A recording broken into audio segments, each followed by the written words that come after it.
Magandang araw mga ka-farmers. Ngayong araw ay gagawa tayo ng rice hull. Pangalawang gawa na natin to.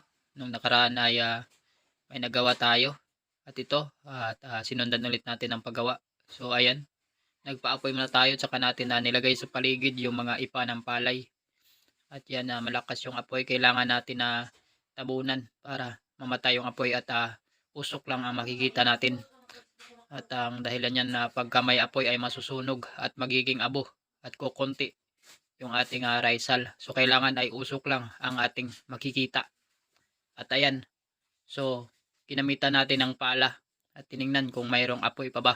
At kung mayroon pa ay lalagyan natin ng ipa sa loob. Kailangan na mayroong bilog na lata sa gitna para makahinga yung ating rice hull, makapasok yung hangin. At yan, kumuha na rin tayo ng tubig. At pagka natapos tayo ay bubuhusan natin ng tubig yung ating naging carbonized na rice hull. At yan ay hinalo natin yung nasa ibabaw na galing sa ilalim. At yung nasa ilalim ay luto na. At ayan mga ka-farmers, yan yung resulta. Maraming salamat sa panonood. Thank you so much for watching. Goodbye. Okay, alright.